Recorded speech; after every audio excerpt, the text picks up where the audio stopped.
El tintineo metálico de la bandeja de plata al chocar contra el suelo de mármol fue el único sonido que se escuchó antes de que se firmara una sentencia de muerte. En la elegancia sepulcral de El cielo roto, el silencio no era oro, era un silencio teñido de rojo sangre. Un joven mesero, cuyos dedos temblaban por el pánico, acababa de derramar una copa de vino tinto y un plato de mole negro sobre el regazo de la mujer más respetada y temida de toda la región, doña Cora Santa Cruz. Ella era la matriarca de hierro, la madre del hombre que gobernaba todo el norte con puño de acero. Los cubiertos de plata se detuvieron a mitad del aire. Las copas de cristal cortado se congelaron en los labios de los comensales. Nadie se atrevía a respirar. Silvio Santa Cruz, el patrón del cartel, apodado por sus enemigos como el Lobo, se levantó de su silla con la parsimonia de un depredador que acorrala a su presa. Su rostro, tallado en piedra y cruzado por una fría cicatriz en la ceja, no mostraba emoción alguna. Sin embargo, su mano derecha ya se deslizaba con lentitud hacia el interior de su saco de diseñador, buscando la culata grabada en oro de su bereta personalizada. Las disculpas del joven mesero salieron de su garganta en forma de sollozos rotos, ahogados por el miedo puro. Sabía que en ese mundo, un error con la familia Santa Cruz no costaba el empleo, costaba la vida. Pero entonces, una voz baja, firme, extrañamente serena e imposible de ignorar, cortó el aire denso de la habitación. No estaba suplicando en el español que todos hablaban en las calles. Tampoco estaba rogando por piedad. Lo que salía de sus labios era un castellano antiguo, señorial, un dialecto arcaico y codificado que la vieja guardia de los carteles utilizaba hace más de medio siglo para enviar sus mensajes más privados y mortales. Era el idioma de los fundadores originarios, una lengua muerta que nadie en esa sala se suponía que debía conocer. Todas las miradas se desviaron instantáneamente hacia ella. No era nadie importante, solo era la mesera de perfil bajo que se encargaba de rellenar las copas de agua, la joven que siempre mantenía la cabeza gacha para no ser vista. Pero las palabras que brotaban de su boca con una pronunciación perfecta estaban a punto de reescribir las reglas de todo el inframundo criminal.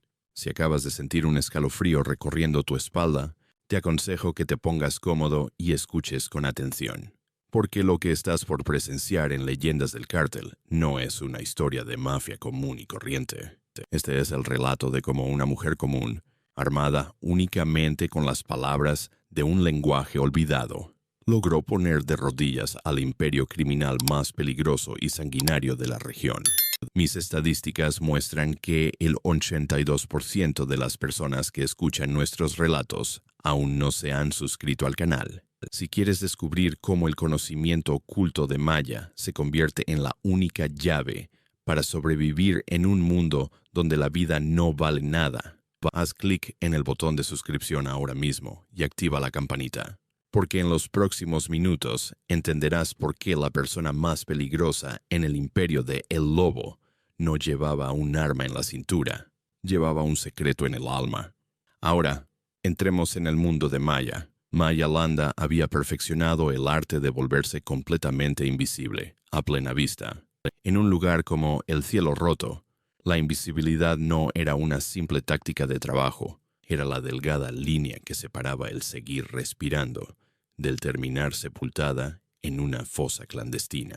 El restaurante, ubicado en el corazón financiero y más exclusivo de la ciudad, era un monumento al poder de la vieja escuela y al dinero lavado de la nueva era. Sus paredes de piedra importada habían sido testigos de más confesiones de traición y pactos de sangre que cualquier iglesia de la capital, y la colección de coñacs y vinos de la bodega valía más de lo que Maya podría ganar en 20 vidas enteras. Era, sin duda, la joya de la corona del imperio de los Santa Cruz. Maya alisó su delantal negro, manteniendo la mirada fija en el suelo de madera pulida mientras se movía con pasos ensayados entre las mesas.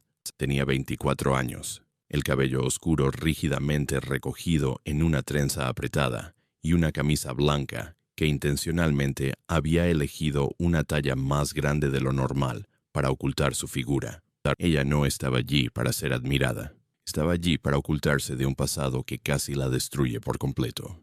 La alarma del viejo teléfono de Maya gritó a las 4:47 de la mañana, exactamente 3 minutos antes de la hora en que debía sonar. Con un movimiento rápido y mecánico, apagó el sonido antes de que el eco llenara la densa oscuridad de su pequeño departamento de soltera. Se quedó acostada unos instantes, con los ojos abiertos, fija la mirada en una mancha de humedad en el techo que, por una amarga ironía del destino, tenía la forma caprichosa del mapa de los estados del norte, la tierra de donde había tenido que huir para no morir. Intentó apartar ese pensamiento de su mente. El viejo radiador de la habitación crujió con un quejido metálico, soltando un hilo de calor apenas suficiente para combatir el frío húmedo que se filtraba por la ventana de un solo panel. Maya contó lentamente hasta 10, un viejo ritual de su infancia que utilizaba para calmar los latidos de su corazón, y luego balanceó las piernas fuera de la cama. El suelo de cemento despulido se sintió como hielo contra sus pies descalzos. $43.16. Eso era exactamente todo lo que le quedaba en la billetera hasta el próximo cheque de pago del viernes, y el alquiler vencía en 4 días. Mientras se lavaba los dientes, frente al espejo agrietado del baño, con un cepillo que debió haber cambiado hacía meses, Maya volvió a hacer los cálculos mentales.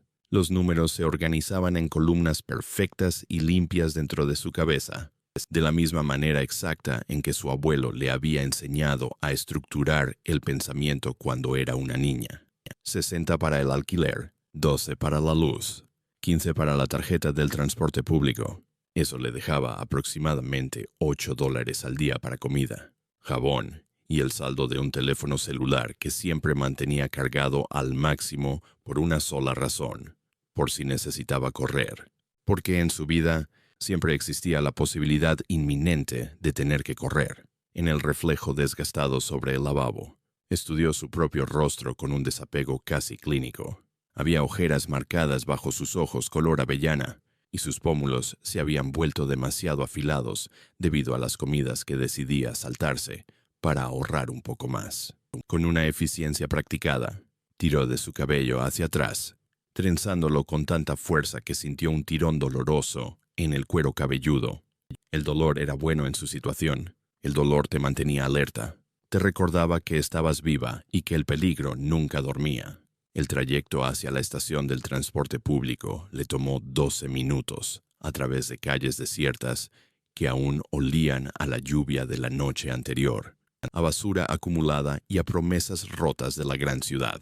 Maya caminaba con la cabeza baja, los hombros encorvados hacia adentro, un lenguaje corporal diseñado específicamente para hacerse más pequeña, casi invisible.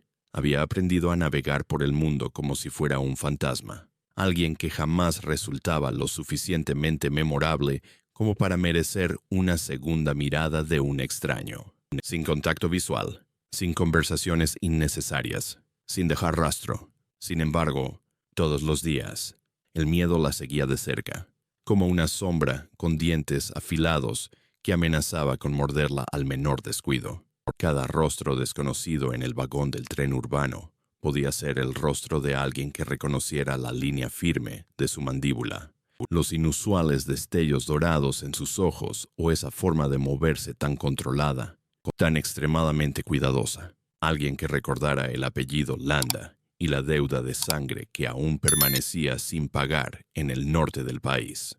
Mientras el tren avanzaba ruidosamente, apretada entre un hombre que leía las noticias locales y una mujer que dormía con la cabeza apoyada en el cristal, Maya contaba las estaciones que faltaban para llegar a su destino y se repetía a sí misma la única verdad que importaba en su precaria existencia.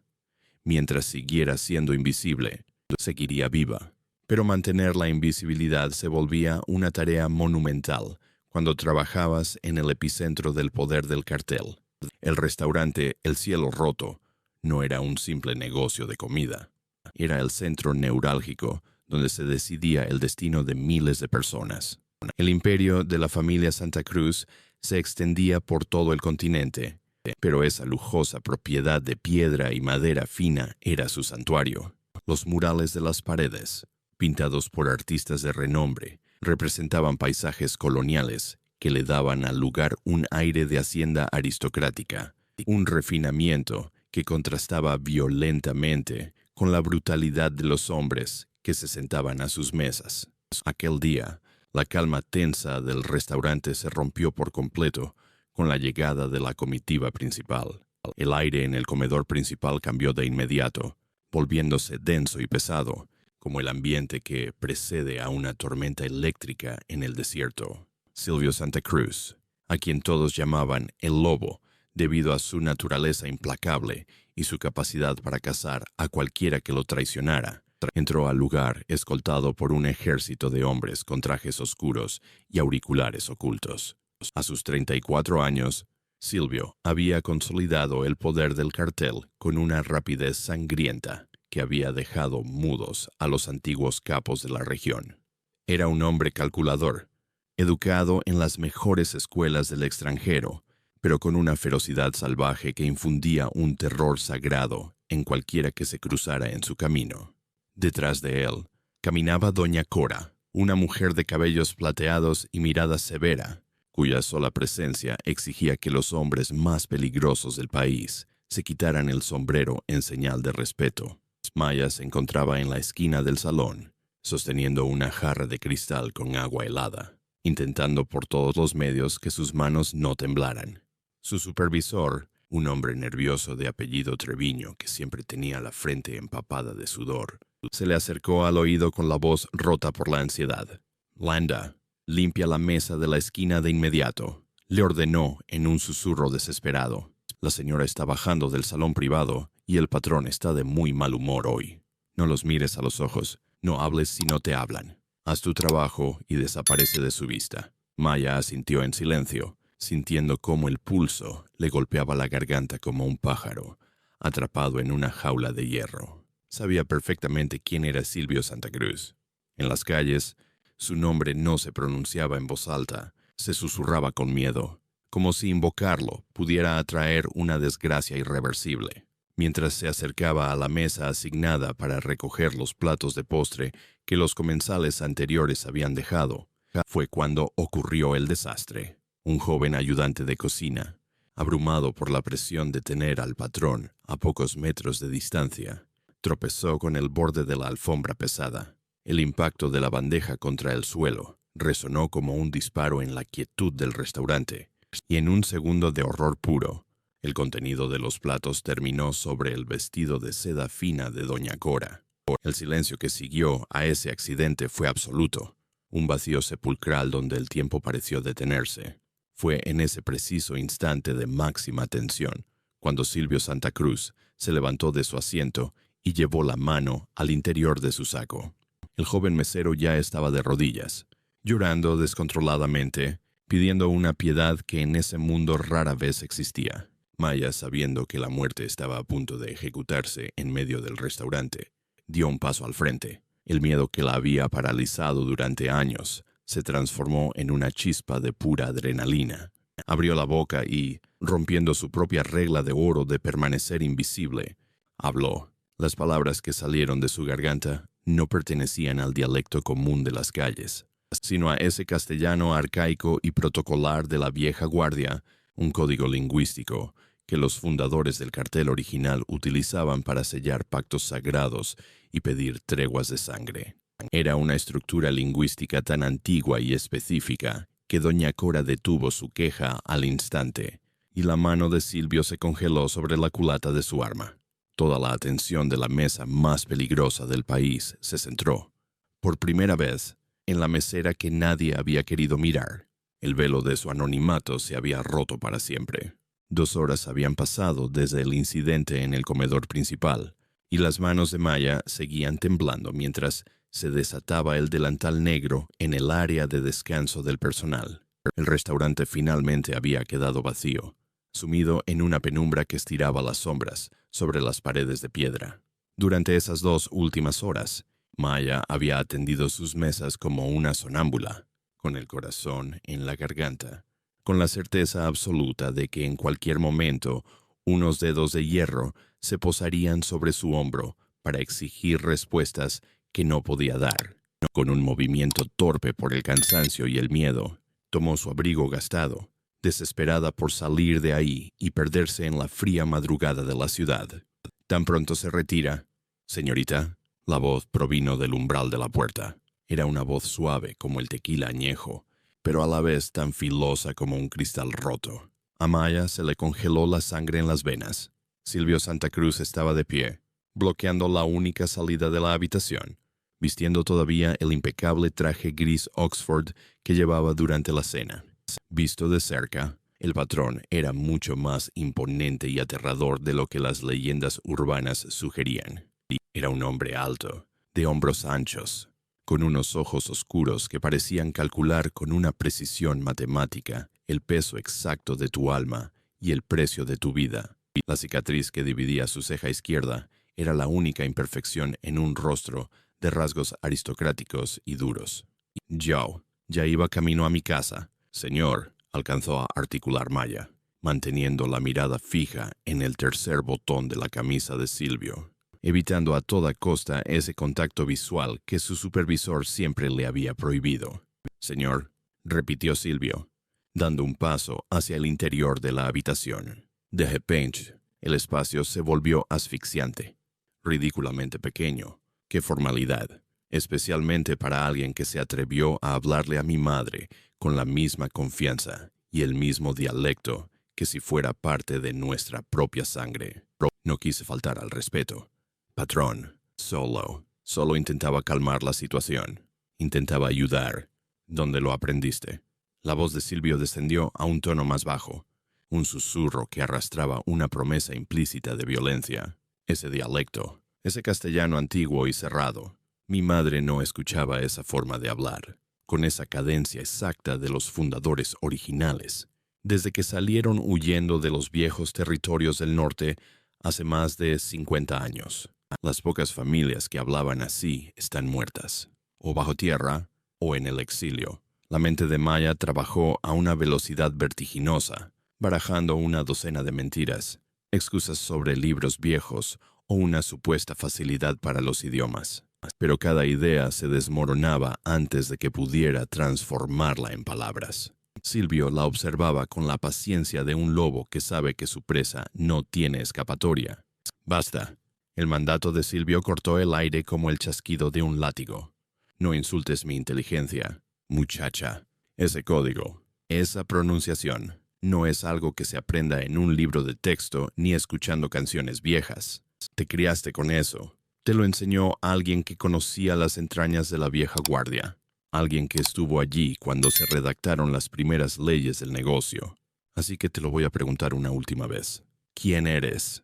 La lámpara fluorescente sobre sus cabezas zumbaba con un ruido monótono. Maya podía escuchar el galope desbocado de su propio corazón. El olor del perfume costoso de Silvio se mezclaba en el aire con el aroma a tabaco, de importación y un rastro casi imperceptible de pólvora.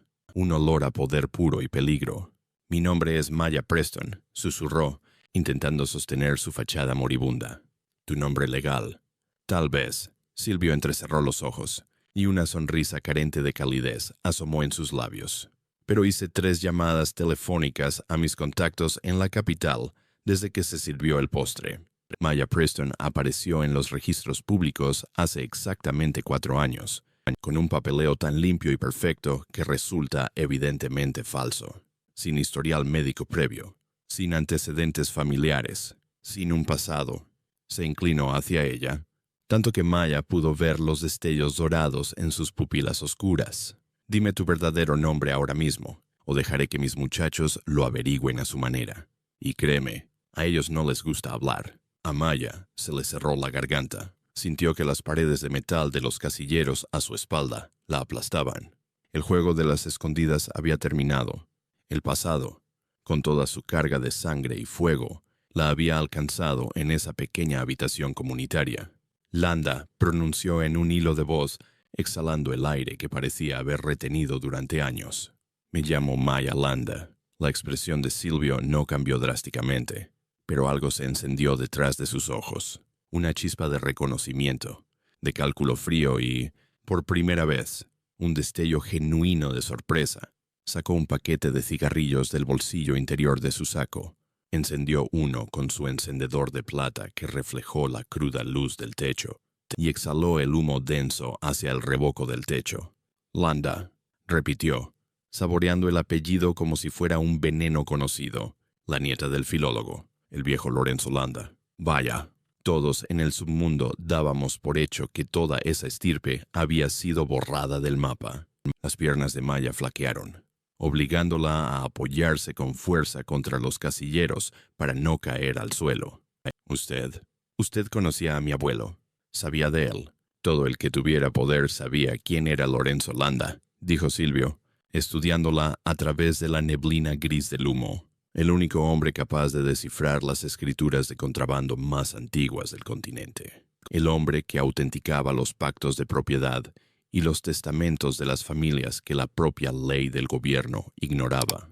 Pero también el hombre que se ganó enemigos demasiado poderosos cuando se negó rotundamente a traducir unos documentos falsos que la vieja guardia quería usar para desatar una masacre. Lo mataron por eso. ¿No es así? Quemaron nuestra hacienda. La voz de Maya se quebró, y el recuerdo del olor a humo y los gritos de su familia amenazó con inundarla. Asesinaron a cada persona que llevaba nuestro apellido. No dejaron nada. No a todos. Silvio tiró la ceniza del cigarrillo en una taza de café olvidada sobre la mesa de servicio. Tú estás aquí, lo que significa que eres exactamente lo que necesito en este momento. Con un movimiento pausado, Silvio introdujo la mano en su bolsillo y extrajo un trozo de papel doblado. Era un papel grueso, envejecido, cubierto por una caligrafía delgada y angulosa, que parecía trazada por una mano temblorosa pero firme. Lo colocó sobre la mesa entre ambos, como quien pone la carta ganadora en una apuesta de alto riesgo. Desde hace 3 semanas, mi madre comenzó a recibir estas cartas, entregadas en mano, directamente en su camioneta o en la entrada de la casa, sin sellos postales, sin remitente. La mandíbula de Silvio se tensó de una manera peligrosa.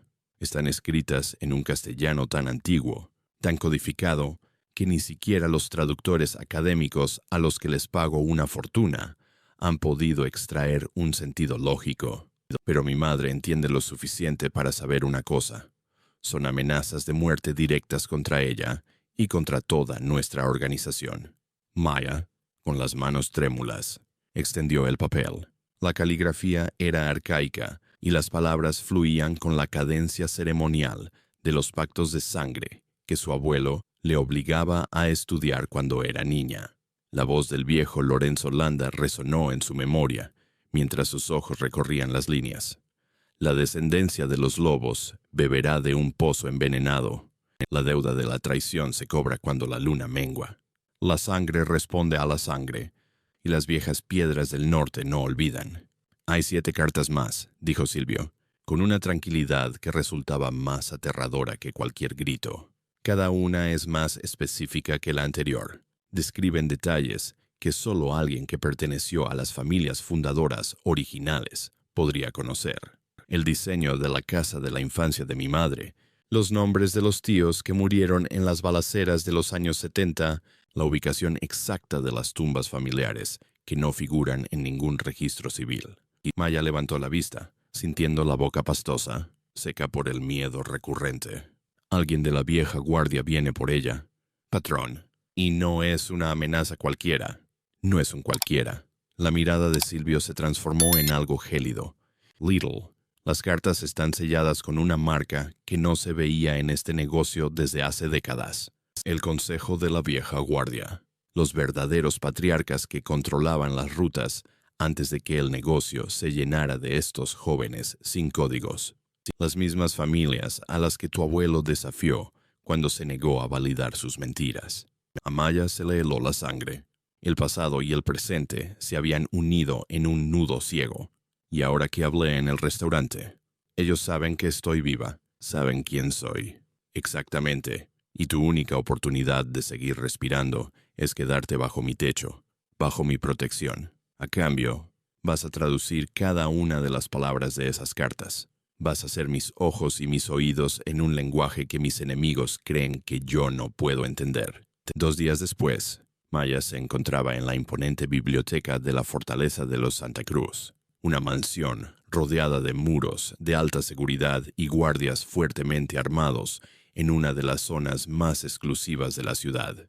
El sol de la tarde apenas se filtraba por las pesadas cortinas de terciopelo. Frente a ella, en la mesa de caoba, reposaban las traducciones oficiales que Marco Treviño, la mano derecha de Silvio y supervisor del restaurante, había entregado al patrón, junto con los textos originales que Maya acababa de revisar minuciosamente. Fue en ese momento cuando descubrió la discrepancia, una mentira que podía costar cientos de vidas. Maya comparó los textos con el corazón latiéndole con fuerza en las costillas.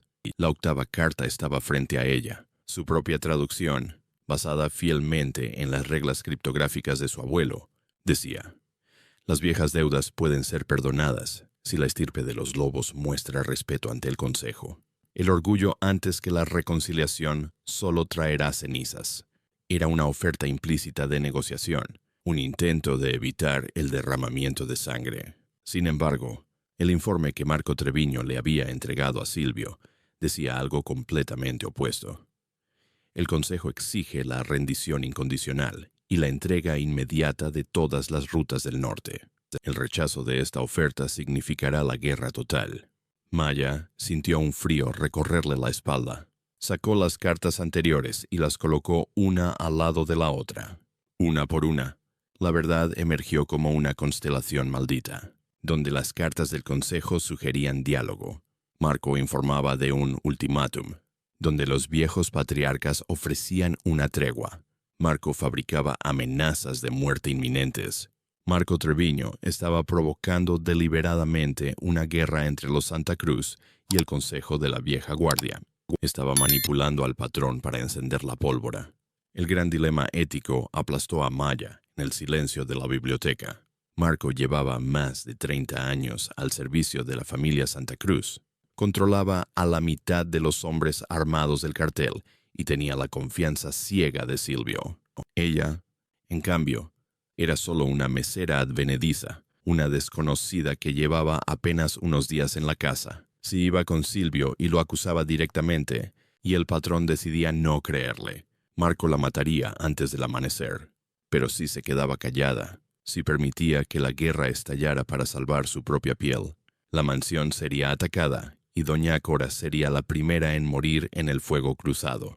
El recuerdo de su abuelo Lorenzo volvió a su mente. Él había muerto por defender la verdad de los documentos, por negarse a ser el instrumento de la mentira de hombres poderosos. Ella había sobrevivido 4 años escondiéndose en las sombras, siendo invisible, pero ahora entendía que el silencio también era una forma de traición. Se puso de pie, tomó los papeles con manos firmes a pesar del pánico, y caminó decidida por el pasillo hacia el estudio privado de Silvio Santa Cruz. El destino de todo el imperio criminal del norte estaba a punto de decidirse por el peso de una traducción correcta. El sonido de los primeros impactos de bala rompió la calma de la madrugada a las 4:32 de la mañana. Maya se despertó de golpe bajo el eco ensordecedor de cristales templados estallando y gritos de un comando de sicarios en el patio exterior. La alarma de la fortaleza comenzó a aullar. De pronto, la puerta se abrió de par en par. Silvio Santa Cruz estaba en el umbral, con el chaleco táctico ajustado y una pistola automática en cada mano. Su rostro parecía tallado en granito. «Ponte las botas. Ahora mismo», ordenó. «Vienen por mi madre». Alguien les dio la ubicación exacta. A Maya se le congeló la sangre. Sabía que el arresto de Marco Treviño, ocurrido 2 días atrás tras descubrirse su traición, había detonado este ataque desesperado de quienes financiaban la guerra. Mientras se calzaba a toda prisa, su mente repasó los manuscritos del Consejo de la Vieja Guardia. Las cartas no solo contenían advertencias, sino referencias poéticas a la arquitectura original de la hacienda colonial sobre la que se construyó la fortaleza. Hablaban de la Sala de las Sombras, donde los lobos guardan su plata bajo el salón del festín, detrás del escudo de piedra. La bodega subterránea, exclamó Maya. Hay un búnker real ahí abajo. Las cartas describían el acceso detrás del escudo del lobo de piedra. Existe. Silvio, guiados por Maya, el grupo corrió hacia las cocinas, mientras Silvio cubría la retaguardia desatando ráfagas controladas contra los atacantes. Descendieron a la profunda bodega, entre hileras de barricas de tequila de reserva familiar. Maya corrió hacia el muro del fondo y, con las manos trémulas, buscó sobre la roca viva hasta encontrar el relieve casi borrado de un lobo rodeado de espinas. Presionó el centro del grabado. El muro emitió un quejido pesado y se deslizó hacia adentro, revelando una habitación blindada de alta seguridad. Una vez a salvo dentro, doña Cora abrazó con fuerza a la joven. «Nos has salvado la vida. Hija, tu abuelo estaría orgulloso de ti». Una semana después, la Cumbre de Paz se celebró en una finca neutral en las afueras de Guadalajara. Maya estaba sentada en la mesa principal entre Silvio y doña Cora, frente a los líderes del Consejo de la Vieja Guardia. En el centro destacaba don Donato Garza, un hombre de 90 años con una mirada tan afilada como una navaja. «Así que tú eres la nieta de Lorenzo Landa», dijo el viejo capo en el castellano arcaico y protocolar de los fundadores. «Tu abuelo fue un terco. Se negó a certificar unos documentos falsos con los que queríamos quitarle las tierras a miles de familias. Se negó porque mi abuelo jamás vendió su honor por el dinero de los criminales», replicó Maya con una voz firme que resonó en el salón. «Y no era un tonto. Guardó copias certificadas de los registros reales, con instrucciones de hacerse públicos si algo le pasaba a su estirpe. Yo soy la última Landa, don Donato. Si yo muero, sus secretos caen». Era un engaño monumental, un farol ejecutado con la cadencia perfecta de la verdad absoluta. El viejo don Donato la observó en silencio y, finalmente, dibujó una leve mueca de admiración. «Lorenzo te heredó su acero, muchacha». El anciano se volvió hacia Silvio. «El ataque a tu propiedad no fue autorizado por este consejo. Fue obra de idiotas que ya recibieron su castigo. La deuda de sangre de los Landa queda saldada hoy. Has elegido una gran voz para tu imperio, don Silvio». Semanas más tarde, el restaurante El Cielo Roto brillaba con la celebración de la tregua. En la mesa de honor, Maya vestía un elegante vestido rojo vino y lucía en su cuello el collar de esmeraldas de la familia Santa Cruz. Silvio tomó su mano por debajo del mantel. «Están mirando a la mujer que salvó a mi madre y puso de rodillas a la vieja guardia sin disparar una sola bala. Te ganaste este trono, Maya». Doña Cora alzó su copa ante los hombres más peligrosos del continente. Hace un mes, ella era una mesera que se escondía en las sombras. Hoy, se sienta aquí como la voz de nuestra familia. Nos ha demostrado que el poder absoluto se mide por el peso de una sola palabra, dicha en el momento exacto. Silvio se puso de pie, tirando suavemente de ella, por Maya Landa Santa Cruz. «Mi voz, mi consejera, mi igual». El brindis resonó con fuerza, al mirar su reflejo en el gran espejo del fondo. Maya supo que la niña asustada se había ido. En su lugar estaba una reina que había conquistado el inframundo, usando únicamente el legado de su abuelo y su propia y brillante inteligencia. Si te ha apasionado esta historia de suspenso, lealtad y redención, dale me gusta al video y suscríbete a Leyendas del Cártel. Activa la campanita para no perderte nuestros relatos semanales. ¿Cuál fue tu momento favorito? Déjanos tu opinión en los comentarios de abajo.